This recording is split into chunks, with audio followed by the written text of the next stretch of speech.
Tout de suite, magazine.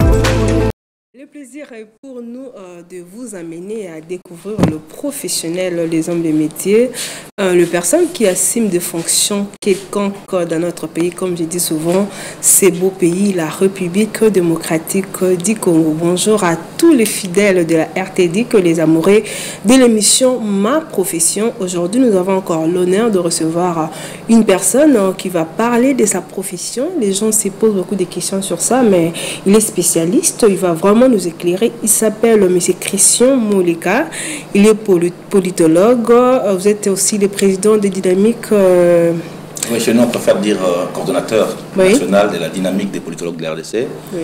C'est une structure qui réunit tout ce qui ont fait les sciences politiques au Congo. Vous allez bien? Oui, très bien, ça va. Puis de vous recevoir, c'est la première fois de recevoir un politologue dans notre émission Ma Profession. Comme je viens de dire, c'est pour promouvoir le professionnel, éclairer aussi les gens par rapport à ce que vous faites. Vous voyez, il y a plusieurs personnes qui amènent l'interprétation à ce que vous faites, mais vous, vous êtes le mieux placé à expliquer ce que vous êtes. Pour commencer, comme on va parler de la RDC, le politologue et ses réalités, c'est ça les thèmes que nous allons évoluer et à travers cette émission. Pour commencer, nous devons devoir savoir à qui est un politologue. Quand on parle des politologues, c'est quoi, qu'est-ce qu'il fait un politologue? Merci beaucoup. Cette question, elle est très pertinente parce qu'il y a souvent beaucoup d'amalgames. En fait, oui. Nous avons tendance au Congo, lorsqu'on parle du politologue, de le résumer à celui qui a fait les sciences politiques, oui. Alors que les sciences politiques sont plurielles. Et donc, en principe, lorsqu'on parle du politologue, on parle de celui qui a fait les études des sciences politiques. Okay. Lorsqu'on parle des études des sciences politiques, il y a les relations internationales, il y a les sciences politiques pures, comme moi, il y a ceux qui ont fait les sciences administratives, parce que la faculté s'appelle les facultés des sciences sociales, administratives, politiques. Okay. Et donc, nous avons les sciences administratives, nous avons les sciences sociales, nous avons les relations internationales, mais nous avons également les sciences politiques. Et donc, globalement, le politologue, c'est celui qui a fait les sciences politiques. C'est lui qui a fait les sciences politiques. Mais pourquoi vous avez accepté de faire ça? Parce que vous avez parlé de plusieurs casquettes sous branches, mais vous avez accepté de faire les sciences politiques. Hein? Ouais. D'abord, c'est un goût qui est né, je dirais, en famille. Mon père était, et jusqu'à aujourd'hui, un grand amoureux de livres. Moi, j'ai découvert la politique chez nous à la maison. Donc déjà, dès les bas âges, j'ai lu à la maison tous les anciens livres, c'est-à-dire, vous prenez Discours, allocution et message du maréchal Mobutu, Mélange pour une révolution, j'ai même lu Sako Minongo avec sa lettre ouverte. Donc je suis né dans un environnement qui m'a pratiquement prédisposé à lire ces ouvrages-là, parce que mon père aimait beaucoup lire la politique. Et quand il a remarqué que j'avais ce goût de la lecture pour les livres politiques, il a commencé très tôt à me préparer en quelque sorte, parce qu'il m'obligeait, par exemple, à suivre les infos de 20h. Oui. Il était dehors, et lorsqu'il les finissait, je devais rentrer lui faire la restitution de ce que j'avais suivi, avant d'aller dormir. Okay. Et puis lorsqu'il ramenait les journaux, il avait vu que j'aimais bien lire ces journaux, et donc il me remettait les journaux, je devais lire avec l'obligation de lui faire un compte rendu à la fin. Donc je crois que c'est né déjà à partir de la maison. Ça a développé mon sens de lecture. J'ai fait les humanités littéraires. Oui. Et dans l'art, latin, philo également, il y a beaucoup trop de textes en latin qui sont en rapport avec la politique. Ceux qui ont fait latin, philo connaissent par exemple des textes comme de Bello Gallico, où on parle de la guerre de Gaulle avec Jules César. Ils connaissent des histoires comme de Muccio Scaevola, où on parle des jeunes romains qui se battaient pour libérer leur pays. Ils connaissent la guerre de Numidie. Il y a beaucoup de textes en latin qui vous préparent à aimer vraiment la politique, mais la politique au sens ancienne, au sens romain de l'époque. Oui. Et donc, dès que j'ai obtenu mon diplôme d'État, j'ai fait latin philo, je voulais faire la philosophie. Oui. Ma mère ne voulait pas de la philosophie, elle est trop chrétienne, pour elle, les philosophes sont des athées. Okay. Et donc, elle ne voulait pas de la philosophie. Mon père était contre également, mais pour d'autres raisons, parce que pour mon père, la philosophie, ça ne paye pas. Donc, il faut trouver un métier qui va permettre de vivre avec ça. Okay. Donc, j'ai tergiversé un peu, je voulais faire la criminologie. Là encore, mon père n'était pas d'accord, parce que dans les années 98, pour faire 98-2000, pour faire la criminologie, il fallait aller à l'école de sûreté à Lubumbashi. Okay. Et donc, mon père ne voulait pas ce déplacement-là. Et puis, un aîné que je ne vois plus, il s'appelle Honorable Chou. C'est lui qui me dira, mais Christian, tu te déranges beaucoup, tu aimes beaucoup la politique, mais il existe une faculté de sciences politiques qui a ouvert à l'UNIKIN. En fait, il faut rappeler, peut-être beaucoup de gens ne se rappellent pas, les SPA ont été fermés à Kinshasa par Mobutu en 71.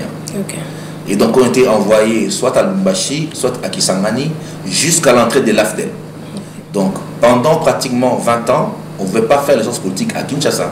Il fallait aller soit à Kisangani, ou à Lubumbashi, parce que pour le régime de Mobutu déjà, les politologues sont des gens dangereux, qui étaient à l'origine des mouvements étudiants de 69, de 71, et donc il ne fallait pas les avoir dans la capitale, il fallait les envoyer loin de la capitale pour ne pas déranger le pouvoir. Et donc moi, quand j'ai fini mes études en 2000, je ne savais pas que les facultés étaient revenues il y a quelques temps, et c'était là qui va, honorable Chou, d'ailleurs je ne le vois plus, je ne sais pas s'il est venu, il me dit non, mais monte à l'UNIKIN, les sciences politiques ont rouvert à l'UNIKIN.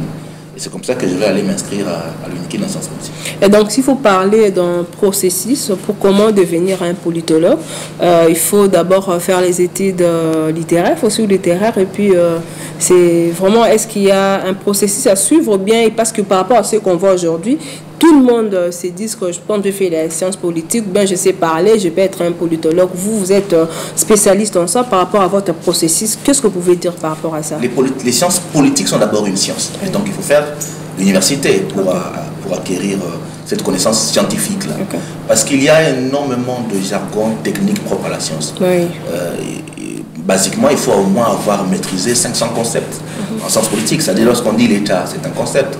Lorsqu'on dit parti politique, c'est un concept. Lorsqu'on dit pouvoir, c'est un concept. Pouvoir politique, c'est un concept. Lorsqu'on dit décentralisation, c'est un concept. Donc lorsqu'on veut être expert en matière politique, vous devrez au minimum maîtriser 500 concepts. Et ces concepts-là, vous ne l'apprenez pas dans la rue. Vous devez aller à l'université, on va vous enseigner à maîtriser ces concepts. Au-delà des concepts, il y a ce qu'on appelle chez nous des concepts opératoires. Ça veut dire, si on veut analyser les faits politiques, il y a des approches pour construire l'analyse. Et ça, on ne l'apprend pas dans la rue, on l'apprend à l'université. Et lorsqu'on a fini, on l'a développé, on devient analyste politique. Et comme analyste politique, c'est une profession que l'on peut développer. Malheureusement, chez nous, dans le pays, on ne donne pas assez de valeur à ça. Oui, c'est ça que je voulais se demander, parce que vous voyez, aujourd'hui, avec des réalités, nous, on ne connaît pas assez par rapport à ce que vous venez de nous dire, vous-même en train d'éclaircir l'opinion par rapport à ce que nous voyons. Vous voyez, tout le monde est appelé politicien, si seulement il parle à la télé, il parle des histoires politiques.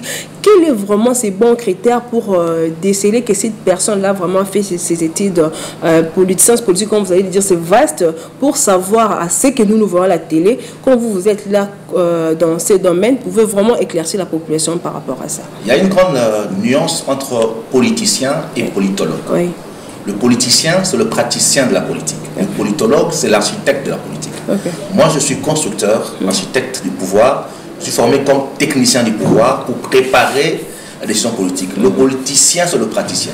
C'est un peu comme celui qui fait la caméra et celui qui filme avec la caméra. Vous voyez, c'est deux mondes différents. Moi, je conçois l'analyse politique. C'est comme quand tu veux construire ta maison.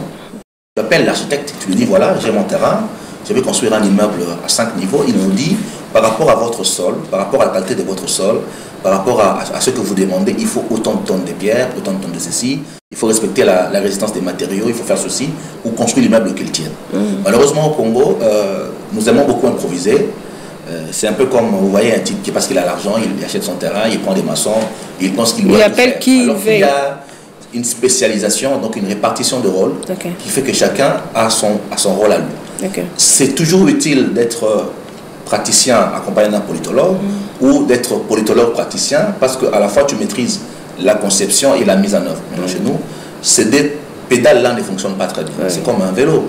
Donc si ces deux pédales ne tournent pas, à un moment donné, vous êtes bloqué. Ceux qui sont censés agir ne sont pas des penseurs. Peut-être pour mieux illustrer ça, je vais prendre un exemple plus simple. Lorsqu'on parle des politiciens, nous disons acteurs. Acteurs politiques. Mais pourquoi on l'appelle acteur politique? Parce que dans le théâtre, l'acteur, c'est celui qui est sous la lumière. Mais ce n'est pas lui qui écrit le script. Ce n'est pas lui qui filme. Ce n'est pas lui qui met les poudres. Vous voyez, lui, il joue un rôle. Il vient, il lit un discours. Ce discours, ce n'est pas lui qui l'écrit. C'est d'autres qui conçoivent tout et lui, il joue ce rôle d'acteur. Le politicien, ce n'est que l'acteur. Donc, il prend la lumière, mais parce qu'il est acteur. Mais autour de l'acteur, il y a toute une ingénierie de ceux qui pensent, qui conçoivent, qui sont stratèges, qui élaborent et qui l'accompagnent dans l'action. Et donc, si on n'arrive pas à construire cette harmonie-là entre l'acteur et les penseurs, le savant et les politiques, Nous aurons toujours un décalage parce que ceux qui sont en train d'agir ne maîtrisent pas les théorèmes. Oui. Ceux qui sont dans les théorèmes ont besoin des praxis pour évoluer. Mais c'est quoi maintenant le frein? Qu'est-ce qui fait que les politologues ne soient pas vraiment à leur place dans notre pays? C'est lié à est-ce que vous êtes cher ou bien ils ont peur de vous céder à place de peur qu'eux-mêmes, le praticien, ne se retrouvent pas dans la vie? Parce qu'aujourd'hui, beaucoup de jeunes veulent seulement embrasser la politique et dire avec la politique, si seulement je parle bien à la télé, j'aurai l'argent. Si seulement j'ai seulement une tendance, j'aurai l'argent. Qu'est-ce que vous pouvez dire par rapport à ça? Il y a beaucoup de raisons. La première raison, comme je vous l'ai dit, elle est politique. C'est que pendant très longtemps, les politologues sous le régime Mobutu ont été très mal perçus comme des gens un peu dangereux. Oui. C'est en sorte que dans l'écosystème du pouvoir du maréchal Mobutu, ce sont les juristes, qui sont également techniciens dans les matières d'État, notamment dans la méthode juridique, qui ont pris plus de place. Vous regardez tous les directeurs de cabinet du maréchal Mobutu, c'est des juristes, excepté le professeur Mokonda qui était économiste. Tous les restes sont juristes. Oui, tout le reste. Donc, l'écosystème du maréchal Mobutu, c'est essentiellement des juristes. Parce que, comme je vous l'ai dit, les politologues dérangés, à part quelques-uns qui ont rejoint, les politologues ont repris quelque peu de la place avec l'arrivée de Moussé. Parce que dans la rébellion, beaucoup sont venus de Kisangani, de Lubumbashi, et donc on a vu les politologues revenir en scène, quelques-uns. Donc c'est un combat d'abord pour reprendre notre place dans l'écosystème politique. Le deux, c'est que nous sommes dans une société où on ne met pas chacun à sa place. Dans les médias étrangers, par exemple, lorsqu'on veut faire de l'analyse politique, regardez bien, on invite un analyste politique, chercheur rattaché à tel. Et on vous dit, il a publié dans telle question, telle question. Au Congo, tout le monde s'improvise analyste politique, même quand il ne connaît pas les rudiments du domaine, mais on laisse faire, tout le monde vient parler. Dans les cabinets politiques, c'est la même chose. Oui. Lorsque dans les cabinets politiques, on nomme un conseiller politique, un cousin, un conseiller politique. Celui qui n'est pas censé faire ses travaux. Qui ne maîtrise pas les normes, qui ne maîtrise pas les b.a.-ba de la profession et qu'on nomme conseiller politique. Et moi, je suis parfois sidéré de voir que même là où il faut nommer le conseiller juridique, conseiller politique, parfois on nomme des juristes. Ce n'est pas que nos amis juristes sont moindres, mais ce n'est pas leur champ. Parce que l'approche institutionnaliste que les juristes développent n'est pas l'approche stratégique, l'approche systémique, l'approche interactionniste que le politologue, cybernétique même que moi, le politologue, je développe. Nous n'avons pas la même façon de regarder les faits, même si on est devant la même fait, chacun a un regard propre. Et donc le politologue a sa place qu'il faut protéger. Maintenant, c'est aussi notre faute à nous, les politologues, parce que longtemps, nous n'étions pas assez organisés. C'est d'ailleurs pour ça que nous, on a pensé créer la DIPOL depuis 2012, pour essayer de fédérer les politologues dans un même combat, pour un même objectif, à savoir valoriser ce que nous faisons, notre science, donner une place réelle à ce que nous avons comme contribution. C'est un combat qui va prendre du temps. Nous sommes en train de réfléchir sur la création d'un ordre. C'est un vrai combat aussi. Pourquoi pas demain avoir un ordre des politologues pour garantir une exclusivité des politologues de la place politique. Mais c'est aussi une question fondamentalement de culture politique. Au Congo, nous avons un grand défaut, c'est que nous ne donnons pas de la valeur à l'immatériel. Je vais être très précis. Si quelqu'un va acheter un téléphone portable, vous le dites c'est Android telle marque à $1 200, il paye. S'il vient chez moi, il me dit Christian, j'ai besoin que tu m'aides à écrire un discours. Je lui dis paye-moi $1000. C'est trop cher. Pourquoi? Pour un discours. Vraiment. C'est trop cher. S'il vient à Christian, j'ai besoin de te recruter, j'accompagne beaucoup de politiques comme consultant, j'ai besoin que tu m'aides pour ma campagne électorale. On a fait une bonne session de formation pour ta campagne, on a formé beaucoup de candidats par exemple. L'approche, il dit j'ai besoin que tu travailles ensemble. Il dit bon, comme stratège, donne tel montant. Il dit c'est trop cher. Tu vois, c'est ça notre rapport à l'immatériel. De toute façon, que l'immatériel, c'est quelque chose qui ne doit pas coûter cher. Et puis après, il y a le complexe je peux ajouter le complexe naturel du Congolais qui préfère l'étranger que le national. Oui. Ouais, c'est facile de prendre un petit blanc qui a fait Sciences Po, qui vient ici comme expert. Quand vous avez un produit national des made in Congo, made in Congo, oui. On doute un peu, on croit. Parce qu'ils voient que les Congolais ne sont pas sérieux ou bien c'est. Mais pourtant, nous sommes approchés par d'autres. Oui. Je suis consultant international, j'ai fait tous les médias internationaux. Pourquoi tous ces médias internationaux m'approchent? Parce qu'ils estiment qu'il y a une valeur nationale qui existe. Lorsqu'on parle des questions du Congo, on vous appelle pour faire le décryptage dans tous les médias internationaux. Mais à l'inverse, vous voyez, chez nous, les gens disent déjà, moi, c'est cette logique-là également, il faut qu'on en sorte. C'est un vrai combat, comme je l'ai dit, qui demande du temps et qui demande également que les politologues eux-mêmes s'approprient leur Étant coordonnateur de dynamique des politologues au Congo, est-ce qu'on peut dire que la RDC a un bon fonctionnement par rapport à tout ce qui se passe dans notre pays? Quand vous faites des analyses, quand vous voyez, quand vous regardez, d'après votre expérience, parce que vous avez dit que vous êtes consultant, ailleurs on vous appelle, on a besoin de vos conseils par rapport à ce que vous voyez ici. Il y a un bon fonctionnement dans notre pays? On a beaucoup de défis au Congo. Pas dire qu'on a un très bon fonctionnement, sinon le pays ne serait pas à l'état où il est aujourd'hui. Nous sommes en train de reculer. Il faut même rappeler que vers les années 60, quand on prenait l'indépendance, le Congo avait le même niveau de PIB avec la Corée du Sud et le Canada. Aujourd'hui, nous sommes derrière le Soudan du Sud. On est proche du Soudan du Sud. C'est-à-dire combien on a reculé. Donc, il y a énormément de défis à faire. Il faut que nous prenions conscience qu'il y a de la ressource nous-mêmes d'abord, confiance en soi, après que nous acceptions de mettre les hommes qu'il faut à la place qu'il faut. Vraiment un vrai défi à l'intérieur. Nous, à chaque fois qu'on fait nos ateliers, nous avons l'habitude chaque année d'avoir un atelier, nous le consacrons sur une thématique. Par exemple, en 2018, on a fait Futur des villes. C'est ça à l'horizon 2030. À l'époque, on l'a fait pour bien. C'est qu'en 2018, si les gens se rappellent bien, il y a eu des inondations. Au début d'année, vers Massina, Njili, il y avait beaucoup d'eau et la ville s'est retrouvée sous l'eau. Donc, nous, en tant qu'étudiants, qu'est-ce qu'on fait? On a invité nos cerveaux, on s'est réunis pendant 3 jours au CEPAS pour réfléchir sur Kinshasa et ses défis. Défis de mobilité, défis de logement, défis d'alimentation, défis climatiques, défis démographiques, défis d'environnement, défis sécuritaires. Et nous avons produit à la fin des recommandations. Chaque fois que nous faisons nos ateliers, nous invitons les praticiens. À l'époque, on a invité la ville de Kinshasa qui n'est pas venue, c'est l'Assemblée qui est venue, avec le président qui s'est assis à son bureau. Nous avons donné les recommandations au bureau de l'Assemblée provinciale. J'espère qu'ils les ont utilisées. En 2018, on l'a fait sur les élections. En 2019, à l'arrivée du président Félix, nous, on a fait un atelier sur moralité et vie publique. Les liens entre l'éthique et la politique. Comment on peut faire pour améliorer l'éthique dans la gouvernance? Et déjà à l'époque, nous, on proposait des 20 mesures pour travailler à améliorer l'éthique en politique. Notamment la création d'abord d'une loi qui organise la loi anticorruption, une loi qui organise l'éthique au Congo, la création des agences, des parquets.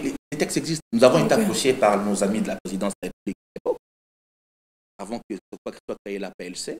Nous avons eu des séances de travail ensemble. Nous avons donné notre contribution à nos amis de la PLC, et puis après, bon, ils ont disparu. Oui. Voilà, donc, ce n'est pas la première fois que nous travaillons. En 2018, le président Kabila, à l'époque, va signer via le ministre des Affaires étrangères, la ZLECAF Gali. J'ai écrit au nom des politologues une lettre ouverte au président Kabila de l'époque pour lui dire c'est bien de signer la zone de libre-échange. La zone de libre-échange veut dire que nous entrons en compétition avec les autres parce qu'il n'y aura plus de barrières et que la meilleure chose à faire, c'est de créer un groupe de travail de la compétitivité au Congo. J'ai été reçu à la présidence de la République pour expliquer ce que j'attendais par le travail. En tant que politologue, nous avons discuté, puis c'est dans les tiroirs. Lorsque le président Félix prend le pouvoir, nous redonnons les mêmes éléments à la présidence de la République pour expliquer que voilà, c'est bien la zone de libre-échange. Il faut mettre en place un groupe de travail. Je suis à nouveau reçu à la présidence, on a longuement discuté, puis à nouveau, c'est dans les tiroirs. Donc, on a énormément proposé parce que nous pensons que notre rôle à nous, c'est d'accompagner la décision. Ce n'est pas seulement d'être la critique, c'est de la critique constructive, c'est-à-dire nous critiquons puis nous proposons pour que le pays puisse avancer. Et on en a fait autant. Ça fait au moins 7 ateliers qu'on a fait. D'ailleurs, l'année passée, on l'a fait à Bukavu. Moi-même, je suis allé faire à Kikwit en 2017. Je l'ai fait à Kenge. À Kisangani, on a fait également à Lubumbashi. Nous sommes dans 22 des 26 provinces du Congo. Donc, nous sommes suffisamment représentés en province. Vous avez la volonté de sauver les pays. C'est notre rôle. C'est pour ça que nous sommes formés. Okay. Le pays a investi en nous. Nous sommes un produit du système éducatif congolais. Lorsque le Congo, via le ministère de l'ESU, a ouvert la faculté de sciences politiques, c'est pour produire un savoir qui doit être utile au Congo. C'est pour ça que nous sommes des produits de l'Université du Congo, du système éducatif congolais, pour apporter d'abord notre contribution au Congo sur des questions de politique et donc de gouvernance politique et sécuritaire. En parlant de l'éducation, j'aimerais aussi parler de votre rôle étant homme politologue ou bien rôle de la politique dans l'éducation. Parce que ce que nous voyons aujourd'hui, je ne sais pas si les politiciens, quand on veut dire les politiciens, c'est qui, vous êtes les architectes, c'est eux qui mettent en pratique. Mais par rapport à ce que nous voyons avec les hommes politiques, avec tout ce qui se passe, est-ce que vraiment les politiques ou bien les politologues assument vraiment son rôle dans l'éducation dans notre... Déjà, il faut qu'on pose un débat de fond. Pourquoi nous formons les gens? Parce que le système éducatif répond à un besoin. Le colon belge a formé des hommes qui ne devaient pas beaucoup étudier pour ne pas déranger, mais qui soient capables d'être intermédiaires entre la colonisation et les citoyens lambda. Ça veut dire en former des cadres locaux. Oui, 4 ans postes primaires, ouvriers, comptabilité, maîtrise de l'écriture, capables d'être secrétaires et donc d'aider, une sorte de suppléer le blanc dans l'exercice de la colonisation. 60 ans après, nous avons repris notre système éducatif, nous formons les gens. C'est la question qu'on doit se poser. Pourquoi, par exemple, nous formons beaucoup de juristes, beaucoup d'économistes et très peu d'agronomes?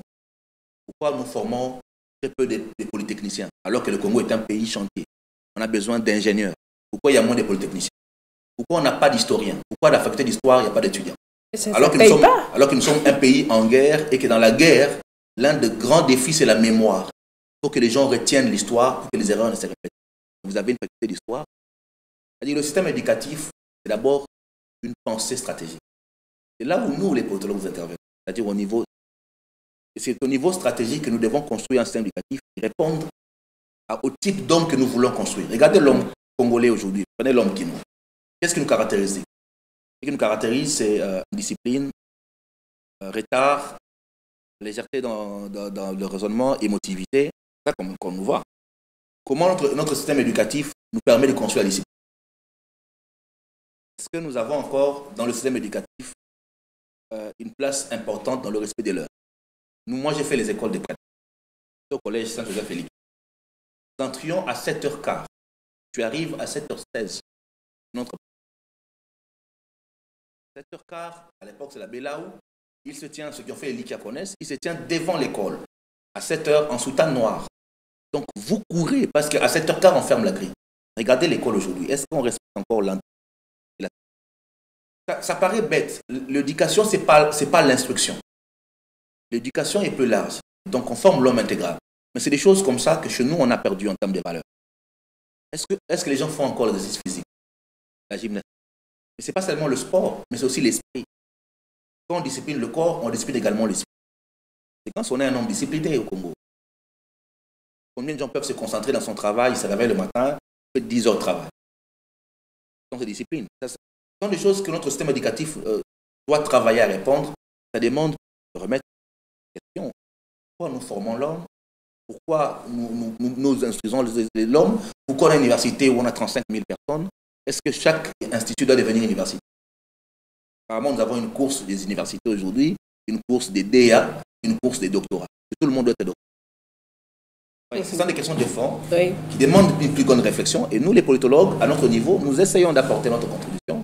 Maintenant, les praticiens, les politiques, notre vrai problème, c'est que nos politiciens écoutent peu.